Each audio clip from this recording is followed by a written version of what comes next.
ಇದು ಒಂದು ಫಾದರ್ ಸನ್ love story ಅನ್ಬೋದು ನೀವು ವಿವಾಹ. ಅಂದರೆ ಅಷ್ಟು ಮಿಸ್ಅಂಡರ್ಸ್ಟ್ಯಾಂಡಿಂಗ್ಸ್ ಇರ್ತವೆ, ಅಷ್ಟು ಜಗಳಗಳಿರ್ತವೆ, ಮತ್ತು ಅಷ್ಟೇ ದೊಡ್ಡ ಬಾಂಡ್ ಅದರಿಂದ ಬೆಳೆದಿದೆ. ಸೊ ಅದೊಂದು ನ್ಯೂ ಏಜ್ ಫಾದರ್ ಸನ್ ಕಥೆ ಇದು.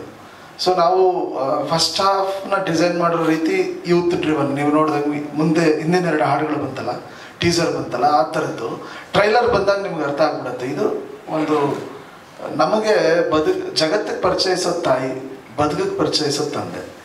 ಸೊ ಆ ಬದುಕಿಗೆ ಪರಿಚಯಿಸೋ ಒಂದು ತಂದೆ ಮತ್ತು ಆಮೇಲೆ ಆ ಜರ್ನಿಲಿರುವಂಥ ಮಗ, ಇದು ತುಂಬ ಏನೋ ಔಟ್ ಆಫ್ ದಿ ಬಾಕ್ಸ್ ಕತೆ ಅಲ್ಲ. ಇದರಲ್ಲಿ ಬಂದೋಗೋ ಮಾತುಕತೆಗಳು ನೀವು ನಿಮ್ಮ ತಂದೆ ಹತ್ರ ಮಾತಾಡಿರ್ತೀರ, ನಾನು ಮಾತಾಡಿರ್ತೀನಿ.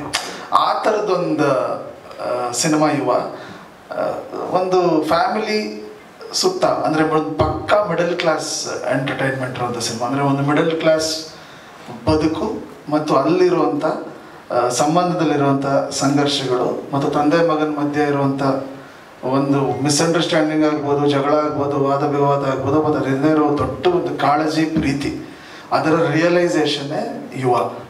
ಸೊ ಅದನ್ನು ಈ ಹಾಡು ಸಿನಿಮಾದ ಬಹಳ ಕ್ರೂಷಲ್ ಹಾಡು. ಸೊ ಈ ಹಾಡಿಂದನೇ ಸಿನಿಮಾದ ತಿರುವು. ಇಲ್ಲಿಂದ ಕ್ಯಾರೆಕ್ಟರ್ ಬದಲಾಗುತ್ತೆ, ಗ್ರಾಫ್ ಬದಲಾಗುತ್ತೆ, ಇಲ್ಲಿಂದ ಒಂದು ಜರ್ನಿನೇ ಬೇರೆ ಆಗುತ್ತೆ. ಸೊ ಅದರ ಮುನ್ನುಡಿಯಾಗಿ ಹಾಡು. ಆಮೇಲೆ ಇಲ್ಲಿ ಅಪ್ಪುಗೇನೋ ವರ್ಡಿ ಆಗಿ ಬಂತು ಅಂದರೆ, ನಿಮಗೆ ಗೊತ್ತಿರೋ ಹಾಗೆ ಒಂದು ಹಗ್ ಒಂದು ತಪ್ಪಿಕೊಂಡ್ರೆ ಒಂದು ಅಪ್ಪುಗೆಯಲ್ಲಿ ಎಷ್ಟೋ ಗೊಂದಲಗಳು, ಮಿಸ್ಅಂಡರ್ಸ್ಟ್ಯಾಂಡಿಂಗ್ಗಳು ಕಳೆದೋಗ್ಬಿಡ್ತವೆ. ಈಗ ಒಂದು ಫ್ರೆಂಡ್ಶಿಪ್ಪಲ್ಲಿ ತಗೊಳ್ಳಿ ಅಥವಾ ಮನೇಲಿ ತಗೊಳ್ಳಿ, ಅದರಲ್ಲೂ ತಂದೆ ಮತ್ತು ಮಗನ ಸಂಬಂಧ ಎಲ್ಲರೂ 90% ಆಫ್ ದಿ ಮನೆಗಳಲ್ಲಿ ಅದು ಫ್ರೆಂಡ್ಶಿಪ್ ಥರ ಇರೋದಿಲ್ಲ. ಒಂದು ಫಾದರ್ ಯಾವಾಗಲೂ ಒಬ್ಬ ಇಂಟ್ರೋವರ್ಟ್, ಏನೂ ಹೇಳ್ಕೊಳ್ಳಲ್ಲ. ಸೊ ಆ ಥರ ಇದ್ದಾಗ ಆ ತಂದೆ ತ್ಯಾಗಗಳು, ಆ ತಂದೆ ಸ್ಯಾಕ್ರಿಫೈಸ್ಗಳನ್ನ ಅರ್ಥ ಆದಾಗ ಅವನಿಗೆ ಫಸ್ಟು ತಂದೆನೋಗಿ ಹಗ್ ಮಾಡ್ಬೇಕನ್ಸುತ್ತೆ. ಈಗ ನಮಗೂ ಅಷ್ಟೇ, ಯಾವುದೋ ಒಂದು ಮಾತೇನೋ ಅಂದ್ಬಿಟ್ಟಿರ್ತೀವಿ ಅಥವಾ ತಲೆಲೇನೋ ಅದೇ ಓಡ್ತಾ ಇರುತ್ತೆ. ಇಲ್ಲ ನಾವು ಮದುವೆ ಆಗಿ ಅಪ್ಪಂದ್ರಾದ್ಮೇಲೆ ನಮಗದು ರಿಯಲೈಸ್ ಆಗುತ್ತೆ. ಸೊ ಆ ಥರ ತಂದೆ ನೆನಪಾದಾಗ ಫಸ್ಟ್ ಅನ್ಸೋದು ಒಂದು ಹಗ್ ಕೊಡಬೇಕು ಅಂತ. ಸೊ ಒಂದು ಅಪ್ಪುಗೆ ಅಷ್ಟು ಮುಖ್ಯ ಒಂದು ಸಂಬಂಧದಲ್ಲಿ ಒಂದು ಹಗ್ಗು. ಸೊ ಆ ಒಂದು ಹುಕ್ಕೋರ್ಡ್ ಸಿಕ್ಕಿದಾಗ ನನಗೆ ಇನ್ನೊಂದು ತುಂಬ ಕಾಡಿದ್ದು ಅನದರ್ ಡೈಮೆನ್ಷನ್ ಅಂದರೆ ಅಪ್ಪು ಸರ್. ಸೊ ಒಂದು ತಂದೆಯಾಗಿ ಏನೇನು ಕಾಂಟ್ರಿಬ್ಯೂಷನ್, ಮಕ್ಕಳಿಗೆ ಯಾವ ಜವಾಬ್ದಾರಿಯಿಂದ ಇರ್ಬೋದು, ಯಾವ ಥರ ಫ್ಯಾಮಿಲಿಗೆ ಟೈಮ್ ಕೊಡಬೇಕು ಅನ್ನೋದನ್ನು ಅವರೂ ಅದನ್ನು ಅಂದರೆ ಸಮಾಜಕ್ಕೆ ಹೇಳಿ ಹೋಗಿದ್ದಾರಲ್ಲ. ಸೊ 2 ಆ್ಯಂಗಲ್ಲು ತುಂಬ ಕಾಡ್ತಿತ್ತು. ಬಟ್ ಇದು ಕತೆಗೆ ಪ್ಯೂರ್. ಆಮೇಲೆ ನೀವು ನೋಡಿದಂಗೆ ಸಿನಿಮಾ ಸ್ಟಿಲ್ಸ್ ಯಾವುದು ಯೂಸ್ ಮಾಡಿಲ್ಲ, ಎಲ್ಲವೂ ಕಾರ್ಟೂನು. ಯಾಕಂದರೆ ಇದು ಈ ತಂದೆ ಮಗನಿಗಷ್ಟೇ ಸಂಬಂಧಪಟ್ಟಿದ್ದಲ್ಲ, ಇದು ಜನರಲೈಸ್ ಥಾಟ್. ನೀವು ಲಾಸ್ಟಲ್ಲಿ ನೋಡಿದ್ರೆ ಕಟ್ಟಿಂಗ್ ಕರ್ಕೊಂಡೋದಾಗ ಅಳ್ತಿರ್ತಾನೆ, ಆಮೇಲೆ ಸೈಕಲ್ ಹೇಳ್ಕೊಡ್ತಿರ್ತಾನೆ, ಆಮೇಲೆ ಎಲ್ಲ ಮೂಮೆಂಟ್ಸು ನಾವೆಲ್ಲ ಕಳೆದಿರುವಂಥ ಕ್ಷಣಗಳೇ. ಸೊ ಅದು ಹೆಚ್ಚು ಹೈಲೈಟ್ ಆಗಬೇಕು ಅಂತಲೇ ನಾವು ಎಲ್ಲರೂ ಕನೆಕ್ಟ್ ಆಗಬೇಕು. ಇದು ಸಿನಿಮಾಗೆ ಸೀಮಿತ ಆಗಬಾರ್ದು ಈ ಹಾಡು ಅಂತ ಈ ಒಂದು ಸ್ಕೆಚ್ ಮೂಲಕ ಹೋಗಿದ್ದೀವಿ. ಮತ್ತು ಮಕ್ಳಿಗೆ ಬೇಗ ಅಪೀಲ್ ಆಗುತ್ತೆ, ಸೊ ಮಕ್ಳಿಗೆ ಬೇಗ ಅರ್ಥ ಆಗುತ್ತೆ ಅಂತ. ಸೊ ನಿಮ್ಗೆಲ್ಲರಿಗೂ ಹಾಡು ಇಷ್ಟ ಆಯಿತು ಅಂತ ನಾನು ಭಾವಿಸ್ತೀನಿ. Thank you. ತುಂಬ ಚೆನ್ನಾಗಿದೆ ಸರ್. ಮತ್ತೊಂದು ಪ್ರಶ್ನೆ ನಿಮಗೆ. ರಾಜಕುಮಾರ, ರಾಮಾಚಾರಿ, ಅಗೈನ್ ಈಗ ಯುವ. ಸೊ 2 ಸಿನಿಮಾಗಳಲ್ಲೂ ತಂದೆ ಮಗನ ಬಾಂಡಿಂಗ್ನ ತುಂಬ ಚೆನ್ನಾಗಿ ಇಂಟೆನ್ಸ್ ಆಗಿ ಎಕ್ಸ್ಪ್ಲೋರ್ ಮಾಡಿದ್ರಿ. ಸೊ ನೀವು ಪದೇ ಈ ಥರ ತಂದೆ ಮಗನ ಎಮೋಷ್ನಲಿ ಕನೆಕ್ಟಿಂಗ್ ಬಾಂಡಿಂಗ್ನ ನೀವು ಎಕ್ಸ್ಪ್ಲೋರ್ ಮಾಡ್ತಿದ್ರಲ್ಲ, ನಿಮಗೆ ತುಂಬ ಕಾಡದಂಥ ವಿಷಯಗಳೇನು ಅಂತ? ಯಾಕಂದರೆ ನಿಮ್ಗೆ ಏನೋ ಒಂದು ಅಂಶ ಕಾಡಿರಬೇಕು, ಅದಕ್ಕೆ ಈ ಥರದ ಒಂದು ಇದನ್ನ ಪದೇ ನೀವು ಎಕ್ಸ್ಪ್ಲೋರ್ ಮಾಡ್ತಿದ್ರ ಅನ್ಸುತ್ತೆ. ಹೌದು, ನಿಜ ನೀವು ಹೇಳಿದ್ದು. ತಾಯಿ ತುಂಬ ಶ್ರೇಷ್ಠ, ಆಮೇಲೆ ತಾಯಿ ತುಂಬ ಮುಕ್ತ. ಓಪನ್ ಆಗಿ ನಾವು ಹೇಳ್ಕೊಂಡ್ಬಿಡ್ತೀವಿ, ತಾಯಿನೂ ಹೇಳ್ಕೊಂಡ್ಬಿಡ್ತಾಳೆ. ತಂದೆ ಹೇಗೆ ಅಂದರೆ, ನೀವು ಕೇಳೋವರೆಗೂ ಹೇಳಲ್ಲ, ನೀವು ಕೆತ್ಕೋವರೆಗೂ ಮಾತಾಡಲ್ಲ, ತಾನು ಮಾಡಿದ್ನೆಲ್ಲೂ ಹೇಳ್ಕೊಡಲ್ಲ. ಒಂದು ಕುಟುಂಬದಲ್ಲಿ ಒಂದು ಅನ್ಸಂಗ್ ಹೀರೋ ಅಂದರೆ ತಂದೆ. ಸೊ ಆ ಒಂದು ತಂದೆ ಕಾಂಟ್ರಿಬ್ಯೂಷನ್ಗೆ ನೀವು ಪರದೆ ಮೇಲೆ ನೋಡಿದ್ರೆ ತಾಯಿಯ ಮೇಲೆ ಸುಮಾರು ಹಾಡುಗಳು ಬಂದಿದ್ದಾವೆ, ತಾಯಿಯ ಮೇಲೆ ಸುಮಾರು ಸಿನಿಮಾಗಳು ಬಂದಿದ್ದಾವೆ. ಅದು ನ್ಯಾಯವಾದದ್ದೇ, ಬರಲೇಬೇಕು. ಯಾಕಂದರೆ ತಂದೆ ಏನು ಮಾಡಿದ್ರು ತಾಯಿ 9 ತಿಂಗಳು ಹೊಟ್ಟೆಯಲ್ಲಿ ಇಟ್ಕೊಳ್ಳೋದೇ ತುಂಬ ದೊಡ್ಡ ವಿಷಯ. ಆ ಒಂದು ಹೆಣ್ಣಿನ ತ್ಯಾಗ ಸ್ಥಾನನ ಯಾರೂ ತಗೊಳಕ್ಕಾಗಲ್ಲ. ಬಟ್ ಒಬ್ಬ ತಂದೆ ಕಾಂಟ್ರಿಬ್ಯೂಷನ್ ಏನಾಗ್ಬಿಡುತ್ತೆ, ಅದಕ್ಕೆ ಅರ್ಥ ಮಾಡಬೇಕು. ಅವನು ಹೌದು, ಮಕ್ಕಳು ಹುಟ್ಟಿದ ಮೇಲೆ ಬೆಳೆಸ್ಬೇಕು, ಸಾಕಬೇಕು, ಓದಿಸ್ಬೇಕು, ಮದುವೆ ಮಾಡಿಕೊಡ್ಬೇಕು, ಹೌದು, ಅವ್ನ ಕರ್ತವ್ಯ ಅನ್ನೋ ಥರ ಆಗ್ಬಿಡುತ್ತೆ. ಸೊ ಅವನ ಆ ಒಂದು ಕಮಿಟ್ಮೆಂಟು, ಅವನೊಂದು ಕರ್ತವ್ಯಗಳನ್ನ ಯಾರೂ ಮಾತಾಡಲ್ಲ. ಸೊ ನನಗನ್ನಿಸ್ತಾ ಇದ್ದಿದ್ದು ಎಲ್ಲೋ ಒಂದು ಕಡೆ ತಂದೆ ಕಳೆದೋಗ್ತಾ ಇದ್ದಾನೆ ಅನ್ನೋ ಒಂದು ಭಾವನೆ. ಅದರಲ್ಲಿ ಸ್ಕ್ರೀನ್ಗೆ ಕರೆಕ್ಟಾಗಿ ಅಂತ ಒಂದು ಲೈನು ಸಿಕ್ತು ಈ ಸಿನಿಮಾಗೆ. ಸೊ ಮತ್ತೆ ಮತ್ತೆ ಮಾಡಬೇಕು ಅಂತಲ್ಲ, ನೀವು ಹೇಳೋದಂಗೆ ಪ್ರಾಬಬಲಿ ಅದು ನನ್ನನ್ನು ತುಂಬ ಕಾಡಿದೆ, ಆ ಆ್ಯಂಗಲ್ ತುಂಬ ಕಾಡಿದೆ. ಸೊ ಅದರಿಂದ ಅದನ್ನು, ಇದು ಹೊಸ ರೀತಿ ಇದೆ. ಯುವಲ್ಲಿ ನೀವು ರಾಮಾಚಾರ್ಯಲ್ಲಿ ನೋಡಿದ್ದು ಬೇರೆ ಆ್ಯಂಗಲ್, ರಾಜ್ಕುಮಾರಲ್ಲಿ ನೋಡಿದ್ದು ಬೇರೆ ಆ್ಯಂಗಲ್, ಇದರಲ್ಲಿ ನೋಡ್ತಾ ಇರೋದೇ ಬೇರೆ ಆ್ಯಂಗಲ್. ಸೊ ಒಂದು ವಿಧವಾದಂಥ ಆ್ಯಂಗಲ್ಸ್ ಇದ್ದಾವೆ ಈ ಸಿನಿಮಾದಲ್ಲಿ. ಒಂದು ಮಿಡಲ್ ಕ್ಲಾಸ್ ಎಂಟರ್ಟೈನ್ಮೆಂಟ್ ಇದೆ, ಮತ್ತು ನಾವೆಲ್ಲರೂ ನಮ್ಮ ಜೀವನಗಳಲ್ಲಿ ಮಾತಾಡಿರೋಂಥ ಮಾತುಗಳಿದ್ದಾವೆ, ನಾವು ಎದುರಿಸಿರೋಂಥ ಸಂದರ್ಭಗಳಿದ್ದಾವೆ. ಅದನ್ನು ತೆರೆ ಮೇಲೆ ಸೆರೆ ಹಿಡಿದಿದ್ದೀವಿ. ಅದು ನಿಮಗೆಲ್ಲರಿಗೂ ತುಂಬ ಅಪೀಲ್ ಆಗುತ್ತೆ. ನೀವು ಟ್ರೈಲರ್ ನೋಡಿದಾಗ ನೀವೇ ನನ್ನ ಕೇಳ್ತೀರಾ, 100% ಅದೊಂದು ಬೇರೆ ಥರದ್ದೇ ಒಂದು ಪ್ಯೂರ್ ಮಿಡಲ್ ಕ್ಲಾಸ್ ಎಂಟರ್ಟೈನ್ಮೆಂಟ್. ನಾವೆಲ್ಲ ಮಿಡಲ್ ಕ್ಲಾಸಿಂದ ಬಂದವರು, ನಮಗೆ ಅಂದರೆ ನನಗೆ ತುಂಬ ಕಾಡೋದು ಅಂದರೆ ಮಿಡಲ್ ಕ್ಲಾಸ್ ಜೀವನ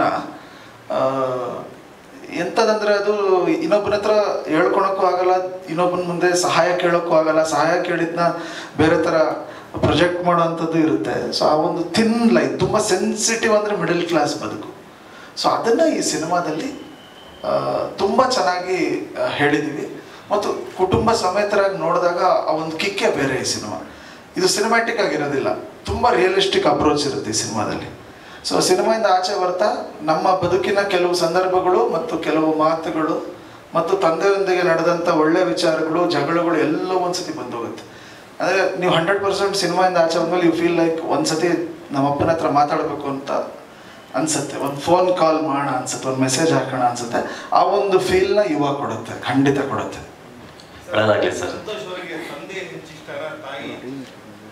ತಂದೆ ತಾಯಿ ಇಬ್ರು, ಬಟ್ ತಂದೆ ವಿಚಾರಧಾರೆಗಳಲ್ಲಿ ಬಂದಾಗ ತಂದೆಗೆ ಜಾಸ್ತಿ ಅಲ್ವಾ. ಅಂದರೆ ಕುಟುಂಬದ ಆ್ಯಂಗಲ್ ಇರುತ್ತೆ, ವ್ಯಾವಹಾರಿಕವಾದ ಆ್ಯಂಗಲ್ ಇರುತ್ತೆ. ತಿರ್ಗಾ ನಾಳೆ ಏನಾರು ಮಕ್ಕಳು ಸರಿಯಾಗಿ ಬೆಳೀಲಿಲ್ಲ ಅಂದರೂ, ಒಳ್ಳೆ ಉದ್ಯೋಗ ಸಿಗಲಿಲ್ಲ ಅಂದರೂ ತಂದೆನೇ ಬ್ಲೇಮ್ ಮಾಡ್ತಾರೆ. ಒಬ್ಬ ತಂದೆ ಆದವನಿಗೆ ಹೆಂಗಾಗ್ಬಿಡುತ್ತೆ ಅಂದರೆ, ನಾನು ಇದೆಲ್ಲ ಮಾಡಿಲ್ಲ ಅಂದರೆ ನಾಳೆ ನನ್ನನ್ನು ಬ್ಲೇಮ್ ಮಾಡಿಬಿಡ್ತಾರೆ ಅನ್ನೋ ಭಯ ಇರುತ್ತೆ ಪ್ರತಿ ತಂದೆಗೂ. ಏನು ಮಾಡಿದ್ಯಾ ನೀನು ಅನ್ನೋದು. ಸೊ ಆ ಒಂದು ತಂದೆಯ ಒಂದು ಗೊಂದಲಗಳು, ಆ ತಂದೆಯ ಆ ಒಂದು ಒದ್ದಾಟಗಳು ಈ ಸಿನಿಮಾಲ್ಲಿ ತುಂಬ ಚೆನ್ನಾಗಿ ಹೇಳಿದ್ದೀವಿ. ಐ ಥಿಂಕ್ ಅದು ತುಂಬ ಜನಕ್ಕೆ ಟಚ್ ಆಗುತ್ತೆ. ಈಗ ಯುವದಲ್ಲಿ ಅಪ್ಪು ಸರ್ ಶೇಡ್ ಇರುತ್ತಾ? ಇಲ್ಲಮ್ಮ, 100% ಇಲ್ಲ. ಸೊ ಶೇಡ್ ಇರಲ್ಲ. ಬಟ್ ಅದೇನಾಗುತ್ತೆ, ಈಗ ರಾಜ್ಕುಮಾರಲ್ಲಿ ನೀವು ಅಬ್ಸರ್ವ್ ಮಾಡಿ, ಯಾವುದೇ ವಿಷಯ ಎಲ್ಲೂ ಇಡೀ ಸಿನಿಮಾದಲ್ಲಿ ತೆರೆ ಮೇಲೆ ನಾವು ಅಣ್ಣವ್ರನ್ನ ತರೋದೇ ಇಲ್ಲ. ಅದು ಯಾಕೆ ನಿಮ್ಗೆ ಅನ್ಸುತ್ತೆ ಅಂದರೆ, ನೀವು ಅಪ್ಪು ಸರಲ್ಲಿ ಅಣ್ಣವ್ರನ್ನ ನೋಡ್ತಾ ಇದ್ರಿ, ಅದು ನಿಮ್ಗೆ ಅದು ಮಗನಲ್ಲಿ ತಂದೆ ನೋಡೋದು ಸಹಜ. ಸೊ ಅವರಲ್ಲಿ ನೀವು ಅಣ್ಣವ್ರನ್ನ ನೋಡ್ತಿದ್ದರಿಂದ ನಿಮ್ಗೆ ಹಂಗೆ ಅನಿಸಿದ್ದು. ರಾಮಾಚಾರ್ಯ ಡಿಫ್ರೆಂಟ್, ಹೌದು, ಅದೊಂದು ವಿಷ್ಣು ಸರ್ ರೆಫರೆನ್ಸ್ ಇಟ್ಕೊಂಡೇ ಮಾಡಿದಂಥ ಸಿನಿಮಾ. ಮತ್ತು ಟೈಟ್ಲ್ ರಾಜ್ಕುಮಾರ್ ಅಂತ ಇತ್ತಲ್ಲ, ಪ್ರಾಬಬ್ಲಿ ನಿಮಗೆಲ್ಲ ಅದು ಫೀಲ್ ಆಗಿರುತ್ತೆ. ಇದರಲ್ಲಿ ಸಹಜವಾಗಿಯೇ ಒಂದು ಗುರುನಲ್ಲಿ ಒಂದು ಅಪ್ಪು ಸರ್ನ ಏನು ಹುಡುಕ್ತಾ ಇದ್ದಾರಲ್ಲ ಜನ, ಪ್ರಾಬ್ಲಿ ಆ ಒಂದು ಅವರೇ. ಈಗ ನಾನು ಅಪ್ಪು ಸರ್ ಯಾವಾಗ ಹೇಳೋರು, ಅಪ್ಪಾಜಿಗೆ ನಾನು ಯಾವತ್ತೂ ಹೋಲಿಸ್ಬೇಡಿ, ಅಪ್ಪಾಜಿ ಬೇರೆ ನಾನು ಬೇರೆ, ನನಗೆ ಅಪ್ಪು ಸರ್ ಬೇರೆ, ಗುರು ಬೇರೆ. ಬಟ್ ಆ ಒಂದು ಸಂಬಂಧ ಅನ್ನೋದ್ರಲ್ಲಿ ಈಗ ನಿಮ್ಮಲ್ಲಿ ನಿಮ್ಮ ತಾಯಿನ ನೋಡೋದು ಹೆಂಗೆ ಒಂದು ಸಹಜನೋ ಅದು ಅಷ್ಟೇ ಸಹಜ. ಸೊ ಅಪ್ಪು ಸರ್ ಆಶೀರ್ವಾದ ಇದೆ ಈ ಸಿನಿಮಾ ಮೇಲೆ. ಅವರ ಯಾವುದೇ ಶೇಡ್ ಇಲ್ಲ, ಮತ್ತು ಅವ್ರಿಗೂ ಇದು ಸಿನಿಮಾಗೂ ಸಂಬಂಧ ಇಲ್ಲ. ಇದೇ ಡಿಫ್ರೆಂಟ್ ಸಿನಿಮಾ. ಬಟ್ ಅವ್ರ ಎಮೋಷನ್ ಸದಾ ಈ ಸಿನಿಮಾ ಜೊತೆ ಇರುತ್ತೆ, ಅವ್ರ ಆಶೀರ್ವಾದ ಇರುತ್ತೆ. ಅದಂತೂ 100% ಇದೆ. ಸಿನಿಮಾಗೂ ಅವ್ರಿಗೂ ಯಾವುದೇ ರೀತಿ ಸಂಬಂಧ ಇಲ್ಲ. ನಿಮ್ಮವ್ವ ಅಷ್ಟೇ. ಏನಂದರೆ ನಮ್ಮ ಪ್ರಯತ್ನ ನಾವು ಮಾಡಿದ್ದೀವಿ, ಈಗ ಜನರ ಮಡಲಿಗೆ ನಿಮ್ಮ ಮಡಲಿಗೆ ಹಾಕ್ತಾ ಇದ್ದೀವಿ. ಸೊ ನೀವೇ ಮುಂದೆ ಈಗ ಏನಾಗತ್ತೆ, ಎಷ್ಟೇ ದೊಡ್ಡ ಬೋಗಿ ಆಗಿರಲಿ, ಎಷ್ಟೇ ಉದ್ದದ ಬೋಗಿಗಳಾಗಿರಲಿ, ಎಷ್ಟು ಸಂಖ್ಯೆ ದೊಡ್ಡದಾಗಿರಲಿ, ಬಟ್ ಅದಕ್ಕೊಂದು ಎಂಜಿನ್ ಬೇಕಲ್ಲ. ಆ ಎಂಜಿನೇ ನೀವು ಜನಗಳು, ಅದಕ್ಕೆ ಫ್ಯೂಯಲ್ಲೇ ನೀವು ಜನಗಳು. ಸೊ ನೀವು ಈ ಬೋಗಿನ, ಈ ಭಾರನ ತಗೊಂಡೋಗಿ ಜನರಿಗೆ ತಲುಪಿಸಿ ಅಂತ ನಾನು ಕೇಳ್ಕೊತೀನಿ. ಯುವ ನಿಮ್ಮವ. ಸರ್, ಹಾಗೆ ಇದು ಫೋಟೋ ಇದನ್ನ ನೋಡಿದಾಗ ನನಗೆ ನೆನಪಾಗಿದ್ದು, ಅಪ್ಪು ಸರ್ ಪಾರ್ವತಮ್ಮ ಅವ್ರ ಕೈಯನ್ನ ಈ ತರ ಇಟ್ಕೊಂಡಿರ್ತಾರೆ, ಅದು ಚಂದನ್ ಅವ್ರು ತೆಗ್ದಿರ್ತಾರೆ. ಸೊ ಅದನ್ನೇ ಇನ್ಸ್ಪಿರೇಷನ್ ಆಗಿ ಇಟ್ಕೊಂಡು ಇಲ್ಲಮ್ಮ, ಇದು ಸಿನಿಮಾ ಆಕ್ಚುಲಿ ಅದು ಹೌದು. ನನಗೆ ಈಗ ನೀವು ಹೇಳಿದ್ಮೇಲೆ ಜ್ಞಾಪಕ ಆಯ್ತು. ಸಿನಿಮಾದಲ್ಲಿ ಇದೊಂದು ಮೂಮೆಂಟ್, ಇದು ಸೊ ಇರೋದು ಹಾಗೆ ಒಂದು ಮೂಮೆಂಟ್, ತಂದೆ ಜೊತೆ ಹೋಗ್ತಾ ಇರೋ ಒಂದು ಮೂಮೆಂಟು. ಪ್ರಾಬ್ಲಿ ನನಗೂ ಇಲ್ಲಿ ನೋಡಿದಾಗ ನೀವು ಹೇಳಿದ ಜ್ಞಾಪಕ ಆಯಿತು.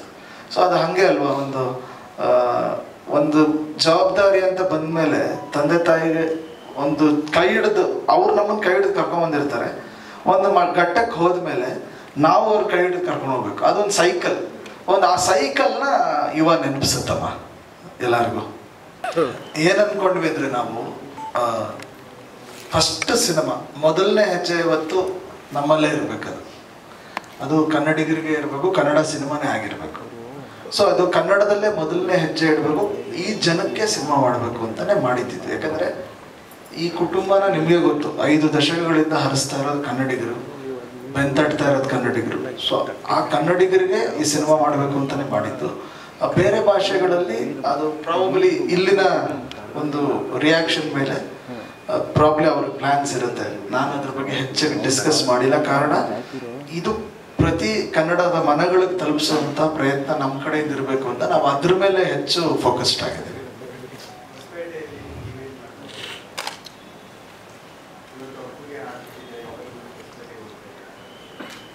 ನೀವು ಬರ್ತಾ ಇದ್ದೀರಾ ನಮ್ಮ ಜೊತೆ?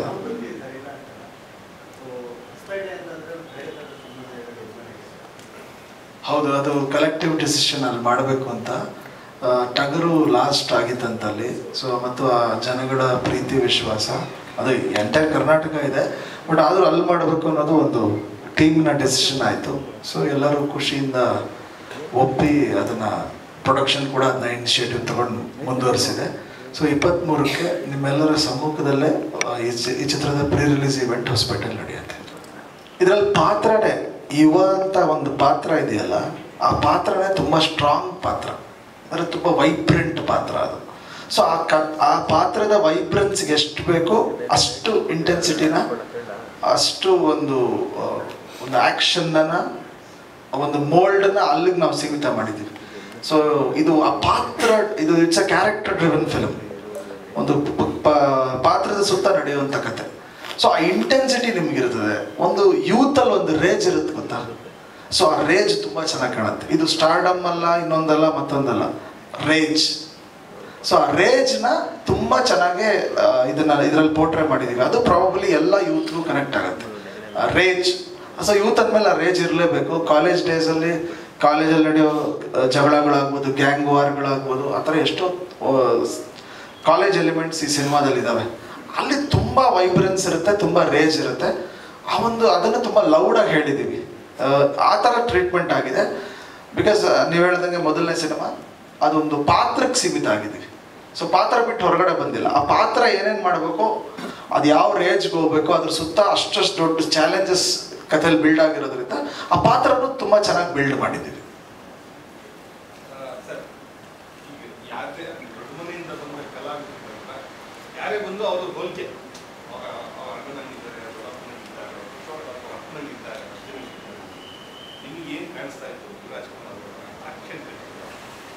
ನನಗೇನೋ ಒಂದು ಇಂಡಿವಿಜುವಾಲಿಟಿ ಕಾಣಿಸ್ತು. ಕಾರಣ ಏನಂದರೆ, ಫಸ್ಟ್ ಟೈಮು ದೊಡ್ಡ ಮನೇಲಿ ಒಂದು ಗಡ್ಡ ಮೀಸೆ ಬಿಟ್ಕೊಂಡು ಬಂದಿರೋ ಹೀರೋ, ಅದು ಹೊಸ್ದು ನನಗೆ. ನಾನು ಇಲ್ಲಿವರೆಗೂ ನೋಡಿರಲಿಲ್ಲ ಯಾರು, ಅಂದರೆ ಈ ಥರ ಒಂದು ಗೆಟಪ್ಪಲ್ಲಿ ಯಾರೂ ಇರಲಿಲ್ಲ. ಸೊ ನನಗೆ ಗುರು ನೋಡುವಾಗೆಲ್ಲ ಒಂಥರ ಇದು ಹೊಸ್ದು ಅನ್ಸೋದು. ಆಮೇಲೆ ಕಣ್ಣು ತುಂಬ ಚೆನ್ನಾಗಿದೆ ಗುರುದು, very intense eyes. But action ಮಾತ್ರ ತುಂಬ ಸರ್ಪ್ರೈಸ್ ಆಯಿತು ನನಗೆ. ಅಂದರೆ ಟ್ರೈನ್ ಆಗಿದ್ರು ಎಲ್ಲವೂ ನಾನು ವಿಡಿಯೋಗಳು ನೋಡಿದ್ದೆ, ಬಟ್ ಅದು ಸ್ಪಾಟಲ್ಲಿ ಆ ಎಕ್ಸಿಕ್ಯೂಷನ್ ಮಾಡುವಾಗ ಅದೊಂಥರ ಕಿಕ್. ಆಡಿಯನ್ಸ್ಗೂ ತುಂಬ ಒಳ್ಳೆ ಕಿಕ್ ಇರುತ್ತೆ ಆ್ಯಕ್ಷನಲ್ಲಿ. ಆ ಡ್ಯಾನ್ಸು ತುಂಬ ಚೆನ್ನಾಗಿ ಮಾಡಿದ್ದಾರೆ. ಆಮೇಲೆ ಇದರಲ್ಲಿ ಒಬ್ಬನೇ ಶಿವಲ್ಲಿ ಒಂದು ಹೈಲೈಟ್ ಬಿಟ್ಟಿಲ್ಲ ನಾವು. ನುಂಚಾಕ್ ಇಟ್ಕೊಂಡು 2 ನುಂಚಾಕಲ್ಲಿ ಡ್ಯಾನ್ಸ್ ಮಾಡಿದ್ದಾರೆ. ತುಂಬ ಹೈಲೈಟ್ ಆಗುತ್ತೆ. ಅದು ಥಿಯೇಟ್ರಿಗೆ ಇರಲಿ ಅಂತ ನಾವು ರಿಲೀಸ್ ಮಾಡಲಿಲ್ಲ. ಆ ನಿಟ್ಟಿನಲ್ಲಿ ನೋಡಿದಾಗ ಗುರುಗೊಂದು ಇಂಡಿವಿಜುವಾಲಿಟಿ ಇದೆ. ಶಿವಣ್ಣ ನೋಡಿದಾಗ ನಮ್ಮ ಸಿನಿಮಾದ ಶೋರೀಲ್ ಆಗ್ಬೋದು, ಹಾಡು ನೋಡಿದಾಗ ಶಿವಣ್ಣನೂ ಅದೇ ಅಂದರು, ಇಲ್ಲ ಇಂಡಿವಿಜುವಾಲಿಟಿ ಇದೆ ಸಂತೋಷ್ ಗುರುಗೆ ಅಂತ. ನನಗೂ ಅದೇ ಅನಿಸಿದ್ದು. ಆ ಇಂಡಿವಿಜುವಾಲಿಟಿ ತುಂಬ ಚೆನ್ನಾಗಿರುತ್ತೆ. ಆಮೇಲೆ ನೆರಳು ನೀವು ಹೇಳ್ದಂಗೆ ಇದ್ದೇ ಇರುತ್ತಲ್ಲ, ಆ ನೆರಳನ್ನ ನಮ್ಮ ಮನಸ್ಸಿಂದನೂ ಯಾರು ತೆಗಿಯೋಕ್ಕಾಗಲ್ಲ, ಜನರ ಮನಸ್ಸಿಂದನೂ ಯಾರು ತೆಗಿಯೋಕ್ಕಾಗಲ್ಲ. ಬಟ್ ಗುರು ಯಾರು ಇಮಿಟೇಟ್ ಮಾಡಿಲ್ಲ. ನನಗೆ ತುಂಬ ಖುಷಿಯಾಗಿದೆ, ಇಮಿಟೇಷನ್ ಇಲ್ಲ. ಸೊ ಇದು ಒಂದು ಓನ್ ಸ್ಟೈಲ್ ಇದೆ. ಅದರಲ್ಲಿ ನೆರಳು ಕಾಣುತ್ತೆ, ಶ್ಯಾಡೋಸ್ ಇರ್ತವೆ, ಅದು ನೀವು ಏನು ಮಾಡೋಕ್ಕಾಗಲ್ಲ, ನಿಮಗೆ ಅನಿಸ್ತಾ ಇರುತ್ತೆ ಹೊರಗಡೆಯಿಂದ. But he has maintained his individuality. ನಾನು ಮುಂಚೆಯಿಂದ ಗುರು ಒಂದು ಅದು ತೆರೆಗೆ ಯುವರಾಜ್ ಆಗಿದೆ, ನನಗೆ ಗುರುನೇ ಆಗ್ಬಿಟ್ಟಿದೆ. ಅಪ್ಪು ಸರ್ ಕೊನೆ ಸಿನಿಮಾ ಗಂಧದ ಗುಡಿನೂ ಅಜನೀಶ ಮ್ಯೂಸಿಕ್, ಗುರು ಮೊದಲನೇ ಸಿನಿಮಾನು ಅಜನೀಶ ಮ್ಯೂಸಿಕ್. ಪ್ರಾಬಬ್ಲಿ ನನಗೇನು ಅನ್ಸುತ್ತೆ, ಗುರು ಹೇಳಿದ್ರೆ ನಾವೆಲ್ಲ ಅವ್ರ ಜೊತೆ ಕಂಟಿನ್ಯೂಸ್ ಕೆಲಸ ಮಾಡಿದವರು, ನಾವು ಎಲ್ಲರಿಗೂ ಅವ್ರ ಜೊತೆ ಒಂದು ಬಾಂಡ್ ಇದೆ. ಈಗ ಶ್ರೀಶಾನು ಜೇಮ್ಸ್ ಒಂದು ಆ್ಯಕ್ಷನ್ ಅವರೇ ಮಾಡಿದ್ರು, ವಿಶ್ವಾಸ್ ಯುವರಾತ್ನ ಪೂರ್ತಿ ಮಾಡಿದ್ರು. ಸೊ ನಮ್ಗೆ ಹೆಂಗಾಯ್ತಂದ್ರೆ ಅದೊಂದು ತುಂಬ ಒಂದು ಮೆಮೊರೇಬಲ್ ಇದಾಗೋಯ್ತು. ಸೊ ಪ್ರಾಬ್ಲಿ ಅವರೇ ಬೆಸ್ತೋದಂಥ ಒಂದು ಸಂದರ್ಭ ಇದಿರಬಹುದು ಅಂತ ಒಂದೊಂದ್ಸಲಿ ನಮ್ಗೆ ಅನ್ಸತ್ತಿಲ್ಲ, ಅವರೇ ಬೆಸ್ತಿರೋ ಸಂಬಂಧ ಇರ್ಬೋದು. ಯಾಕಂದರೆ ಹೊಂಬಾಳೆ ಜೊತೆನೂ ಅವ್ರದ್ದು ಅಷ್ಟು ದೊಡ್ಡ ಜರ್ನಿ ಇತ್ತು. ಆಮೇಲೆ ನಮ್ಮ ಯೋಗಿನೇ ಅವ್ರಿಗೆ ಆಲ್ಮೋಸ್ಟ್ ಎಲ್ಲ ಫಿಲ್ಮು ಕಾಸ್ಟ್ಯೂಮ್ ಮಾಡಿರೋದು. ಸೊ ಪ್ರಾಬ್ಲಿ ಅದು ಇಲ್ಲ, ಅದು ಅವರೇ ಬೆಸ್ತೋದು ಬಂಧ ಇರ್ಬೋದು, ಅನುಬಂಧ ಇರ್ಬೋದು ಅಂತ ನಮಗೆ ಅದೊಂದು ಕಾಡುವಂಥ ವಿಷಯನೇ. ಅವಾಗ